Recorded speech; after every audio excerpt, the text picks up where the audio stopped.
పద్మపీఠం, దాని మీద ఆయన పాదాలు, మెడలో వేసుకున్నటువంటి సాలగ్రామాల మాడలు, ఇలా ముందుకొచ్చినటువంటి వక్షస్థలం, శ్రీదేవి భూదేవి వాళ్ళకి చుట్టినటువంటి పుష్పాల మాలలు, మొలకి పెట్టుకున్నటువంటి నాగాభరణం,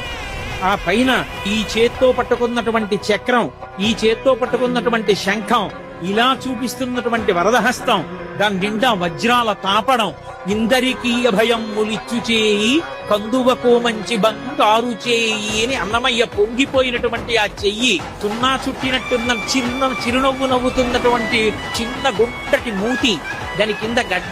గడ్డం మీద కర్పూరపు మచ్చ,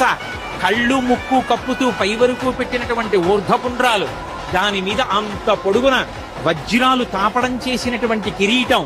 ఈ చేతి మించి అలా కిరీటం మించి ఇలా దిగినటువంటి పెద్ద తోమాల, ఆ స్వామి దివ్యమంగళ విగ్రహాన్ని పైనుంచి కిందకి, కింద నుంచి పైకి చూసి పరమ సంతోషాన్ని పొందాడు.